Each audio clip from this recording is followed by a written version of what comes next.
Hey everyone, how's it going? Coming to y'all to get another video. This one's a bit different though. I'm doing a TierMaker video, a tier list kind of thing, which is something I've never done before. And this is going to be me ranking as many of the acoustic guitar brands as I have played. Now, I made this tier list myself, and I try to be as all-inclusive as possible, so that way you guys watching, if you wanted to make your own video or just make your own tier list for fun, you could potentially include any and every brand that you've ever played. Now, obviously, I can't include every single brand because I don't know every single brand, so if you see one that is missing from my list, comment it down below and I will do my best to go ahead and get that added in here, whether it be a small brand from a obscure country or a custom maker or whatever the case is. If I'm missing it, let me know and I'll do my best to get it added. Anyhow, this is going to be my own personal opinions. This is not going to be me saying that these are objectively better or worse than X and Y. This is purely what my opinions are based off my own experiences, and I'm going to be ranking these based off of the average median between all the guitars that I've played. So starting out with Alvarez, this is a great example. I would put Alvarez in the good category, and the reason why is I played some Yaris that I would put upper tier great, maybe even in bottom of the, or maybe even in top of the line. But I've also played a lot of Alvarez guitars that fall very subtly in the average category, and so I feel like the majority I play are in the good category, and I feel like that's also where it averages out. Yeah, the Yari models really are amazing, but they're also few and far between when compared to their other models, at least that I've played. So Alvarez strictly in the good category, and worth noting that if you live in the United States and you see modern guitars made in China branded as Alvarez, they are, branded as Sigma, they are more than likely the ones made by Alvarez's parent company, as compared to the next one on the list, AMI, who, if you live in Europe or anywhere else in the world, you'll know their guitars as Sigma where you live. That's because Alvarez's parent company bought the rights to Sigma's name in the States, while AMI bought it for pretty much everywhere else.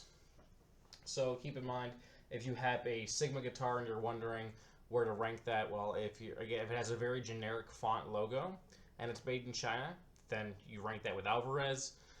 If it has either the traditional script logo or the later Sigma style logo, then you rank it with AMI. Okay, if it has a logo like the AMI logo but says Sigma, that's going to be an AMI Sigma, assuming it's made in China. Anyways, confusion aside, AMI, honestly, very good guitars. I own a Sigma DMC 15E from them, which I would put in the great tier. A really fantastic guitar. It is my workhorse. I've had it for years. And I also have a JM AGE from them, which I would put in the upper average category. And then I played a whole bunch of other ones. They make everything from super budget, like $300 guitars, all the way up to $1,500 all solid wood guitars. And they really are fantastic instruments, but I feel like good is where they average out. Most of their guitars are going to be Martin and Gibson copies. They're also making Taylor copies now. Applause, I'm going to put Applause in the average tier. And this one's interesting because I played a bunch of Applause guitars, and some of their older stuff, like their aluminum neck model guitars, I would put really high up in the good category. They really do sound very, very good to me, and they feel very good to me. But a lot of Applause's modern stuff that I played, it feels so utterly average that I feel like I have to rank them in average as a whole. I feel like that's where it balances out on the whole. So, average for Applause. Art and Lutherie. I'm going to put Art and Lutherie in the good category. This is one of Godin's budget lines, and they really are fantastic guitars for the money. But that is the caveat, is for the money. When you're playing them, you are aware that you're playing a budget guitar, and when you're aware that a guitar you're playing is a budget guitar, that kind of lets you know that the quality levels, maybe like the fret ends or the fit and finish, just aren't up to snuff to be in the great or top of the line tier. Atkin, I've never played an Atkin guitar. Blue Ridge, I'm going to put Blue Ridge top tier good. And the reason why Blue Ridge isn't great for me isn't because I feel like they don't sound great. Blue Ridge guitars have pretty much all sounded great. Everyone I've ever played has sounded really, really good. But the fit and finish and overall feel on some of them just isn't quite up to snuff with what I would want out of a great tier guitar, personally. Now, Boulder Creek is an interesting one because I only have one experience with Boulder Creek guitars, and that is a Gold Series guitar that I own, which is their budget line guitars. But that said, I'm still going to put them strictly into the good category, just based off of that budget line laminate back and side guitar that I played. They're solid guitars, could very well be great tier. I don't know. I have to judge based off what I've played, but really impressive guitars to me for the price range, and a really unique concept with their aluminum bracing. Bourgeois, never played a Bourgeois guitar. Breedlove, great. I've played a handful of Breedlove guitars at various guitar stores. They feel outstanding. They play outstandingly. They really are quality guitars. And they make good budget guitars as well as good top-end guitars. They're not quite top of the line for me personally, but I would definitely not blame somebody if they put them there. Collings, never played. Cordoba, never played. Court, never played. Daisy Rock, never played.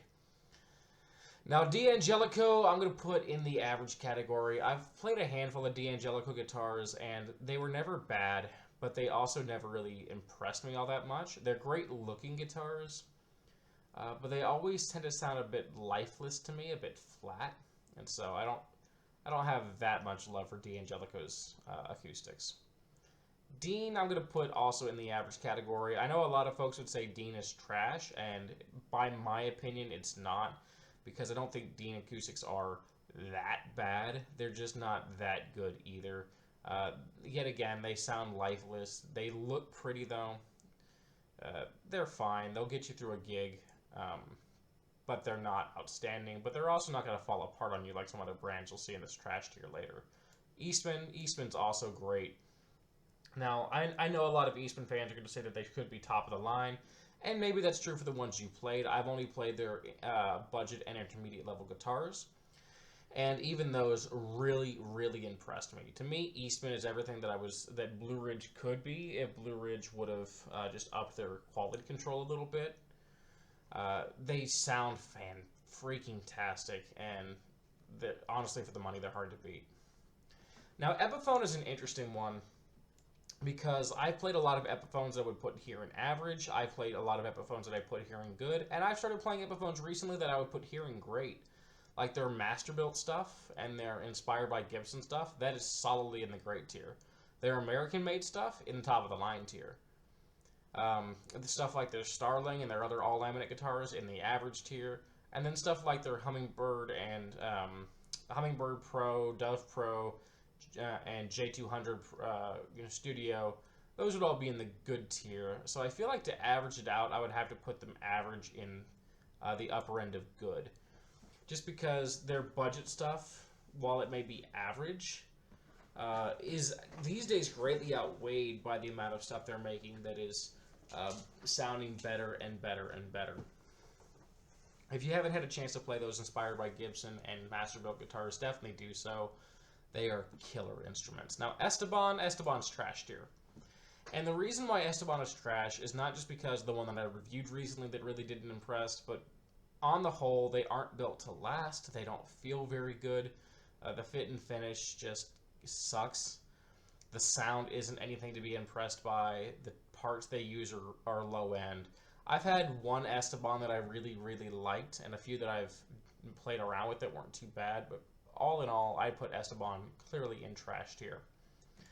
Now, Faith, never played a Faith guitar, but for Fender is another interesting case because they've been getting better and better, much like Epiphone, with their acoustic guitars in recent years. They've made some all-solid guitars here recently that are fantastic. Then you have like their Acoustasonic guitars, I believe they call them, that are just really solid guitars for playing live, but not very good for unplugged. But then they still have a lot of their all-laminate guitars. I'm going to put Fender top line of average for me. I feel like that's just where they end up falling into. There are a lot that could fall into the good and great tier, but the vast majority of them, like their most popular models like the CD60, just don't really impress me all too much.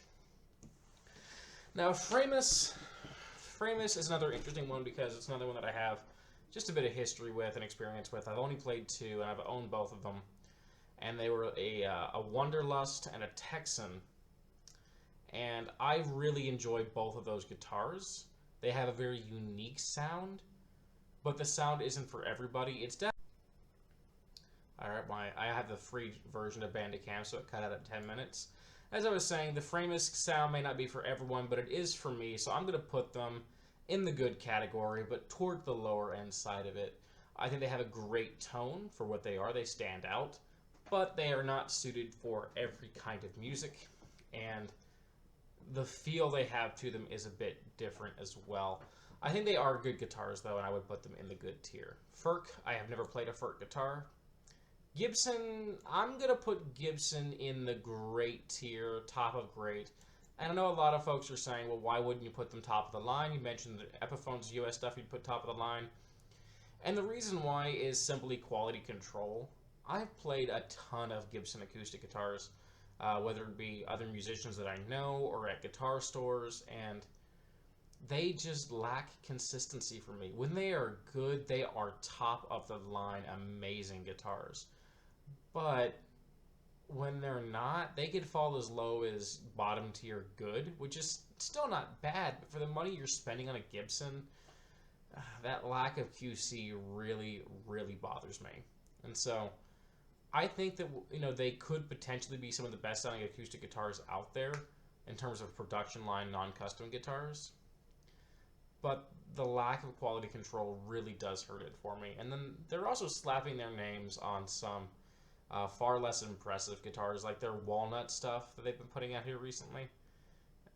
They have like the player port on the side. I don't like those guitars at all, and I would put those as worse than any of the Inspired by Gibson or Masterbuilt Epiphones by a country mile. So I think great tier is where they fit. Now Godin, I'm putting Godin top of the line, and I know that may piss people off because I'm putting it above Gibson, but Godin guitars have consistently been amazing instruments in my experience. I have never once been let down by a Godin acoustic that I played. I could pick up, 3 or 4 of the same make at different stores, and it's the same quality through and through. They always have really good sound. They always play really, really well.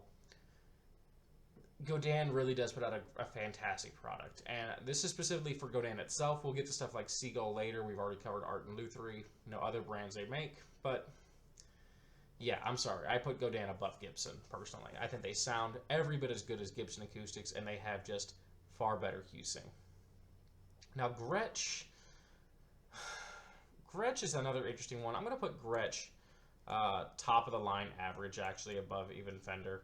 Gretsch guitars have never been bad in my experience, but they've also never been particularly good based off of the models that I have played. I think they have a unique sound to them, but that unique sound just isn't necessarily to my taste. I think they look fantastic, and I think they would be good working man gigging guitars, but they've just never really vibed with me. Now Guild I'm also going to put in the great tier, right below Gibson, and the reason why is I've played some Guilds that were fairly lifeless, but I've played way more Guilds that were really, really great sounding instruments, including some of their budget stuff. My local guitar store has a Parlor by Guild that is a cannon and sounds fantastic, especially for like old blues stuff. And then they still have their US made stuff, which sounds really, really awesome. I know that Guilds changed hands quite a few times, and so different eras of Guild are going to have different tones and different quality levels. And I have played some vintage Guilds in addition to the modern Guilds, but I feel like they fit solidly in the great tier. Although I might dial it back behind Breedlove, to be honest. Harley Benton, I've never played a Harley Benton guitar, but Harmony I have absolutely played. Sorry, Harmony guys, I'm going to put Harmony top tier in trash. And that isn't even necessarily because they are truly trash guitars. It's just you have to do a lot to get them sounding good by any spectrum, and getting them to even sound average is a pain. You basically have to take the guitars apart and re-brace them with X bracing, because the old ladder bracing just doesn't hold up. It doesn't sound very good. I've owned Harmony guitars and similar models, similar makes like K, and I enjoy them. The acoustic I practically learned how to play on was an Airline, which is right in line with these, and I loved it, but they're just not that great. Ibanez, I'm going to put Ibanez right here above D'Angelico but below Applause. Ibanez guitars, acoustic guitars, on average, are fine. They can sound a little dull, they can sound a little flat, but I've played some that did sound nice and full. But the thing is, they almost always play really, really well. And I own two, and plugged in, if we were going purely based off acoustic electric tone, Ibanez makes some of the best sounding acoustic electrics out there. The B-band system they like to use in their acoustic electrics is top tier piezo pickups, like great tier for piezo. But we also have to take into account the acoustic tone, and because of that, they fall a little shorter. Now, Jasmine is a brand by Takamine, and I'm going to put Jasmine below Ibanez, but above D'Angelico. And that, may surprise folks because they are all laminar instruments, while a lot of D'Angelicos have solid tops. But I've been consistently much more impressed with Jasmine guitars. They've never blown me away, but they have always been really, really good sounding instruments for the money you're spending. And so I feel like because of that, they fit solidly in the average tier. They've never been good, but they've never been trash. They fit right where they are. Okay, basically the same situation as Harmony. Larrivee, I've never played a Larrivee guitar. Same with Lava Music. Luna, I have played, and Luna goes right here below Dean guitars. They look really, really pretty, but they just don't have any tone to them. They're super flat sounding to me. They play decently. The fit and finish is okay. Really, they're lookers. They're great wall hangers. They're good bar guitars, but they're not much more than that. Now, Martin, I'm putting Martin in top of the line. Martin's QC has never let me down. I consistently love the tone and sound out of every Martin that didn't have the name Backpacker attached to it. The Backpacker's trash tier, sorry. But every other Martin I played, everything from their X series and their Road series all the way up to their very high-end guitars, and I have been fortunate enough to get to play a Martin D45 at a guitar store. They really are just amazing sounding instruments and amazing feeling instruments. I've never seen one that played poorly, even the ones that were heavily used and heavily worn in. Martin to me is just top of the line. I've never played a Matin. I have played Mitchell's though, and Mitchell's are trash. I have never liked a single Mitchell guitar that I have ever played.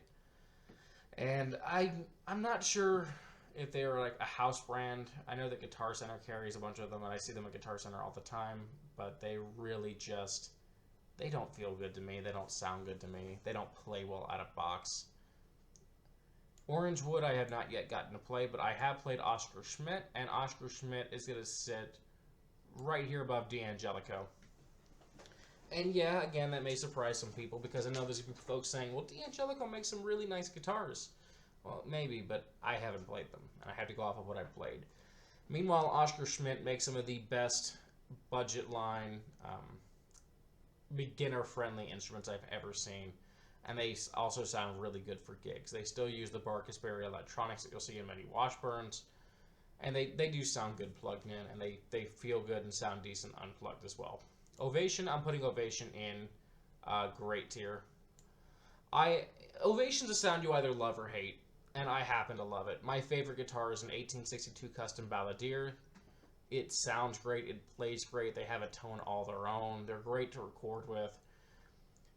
They can be a bit of a pain if you have medium or deep bowls because they don't like to sit on your lap when you're playing with them, but if you can bear through that, they really are fantastic instruments. And if you put them in a lower tier, I wouldn't blame you. Their sound isn't for everybody, but it is definitely for me. Never played a Paul Reed Smith acoustic. Never played a Rain Song acoustic. I have played a Recording King acoustic, and I'm going to put Recording King at bottom line good. The reason why is, again, going to come down to quality control. They could be middle or upper tier good if their QC was better. But I've just seen so many issues with Recording King guitars, and I've felt a lot of issues with Recording King guitars that I have played. They sound good, they really do, but they aren't necessarily built all that well. And so I feel like they're either top tier average or bottom tier good.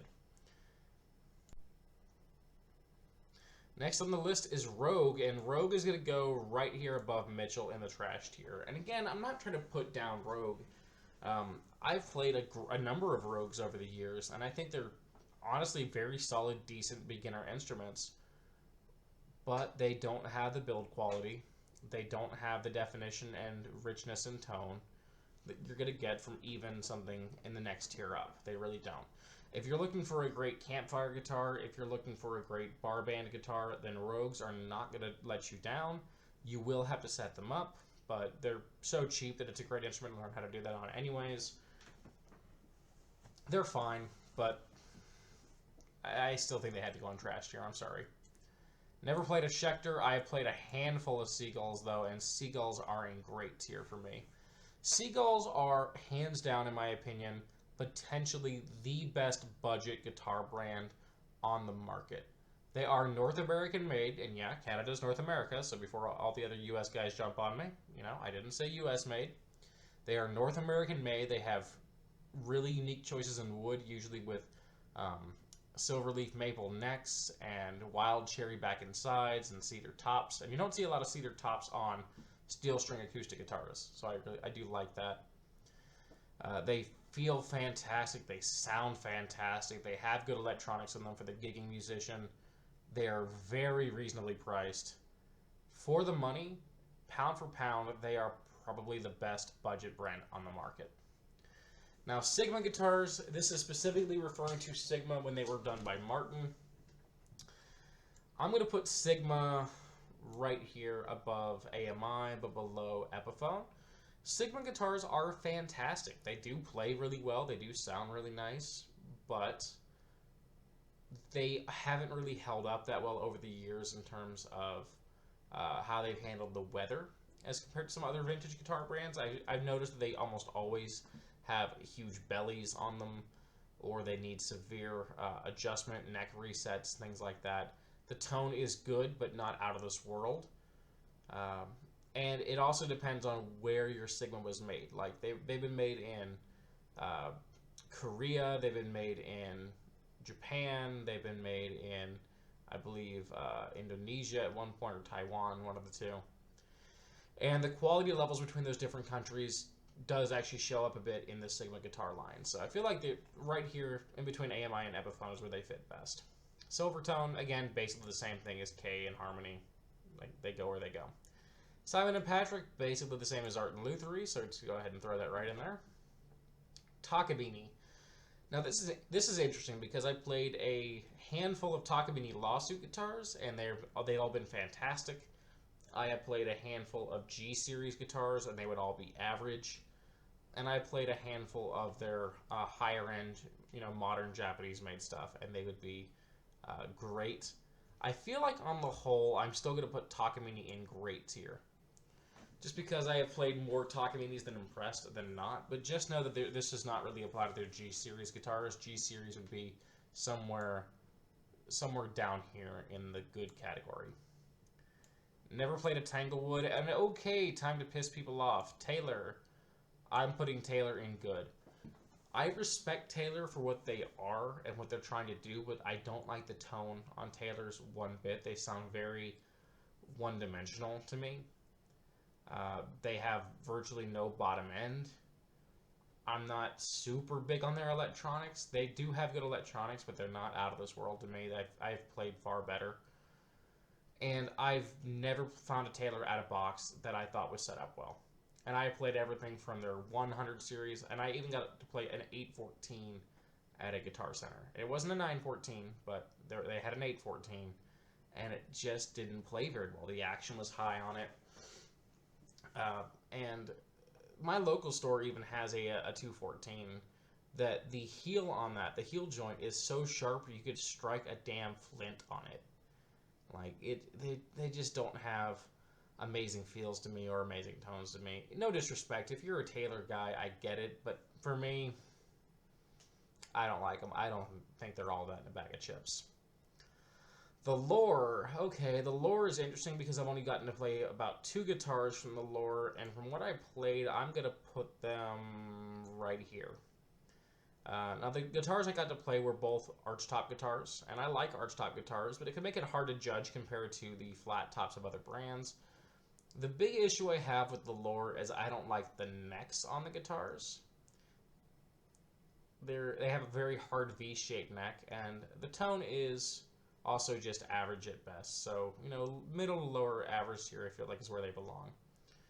Urban goes in trash tier, but you know what? I'm gonna say better than Mitchell, better than Rogue. Yeah, I feel like that's fair. The urban guitar that I have isn't bad by any stretch. Is it great? No. Is it good? Not particularly. It's not even really average.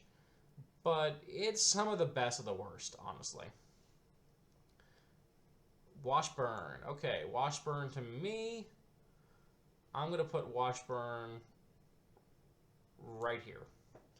I like Washburn guitars for the money. I think there are also some really good budget guitars that you can get.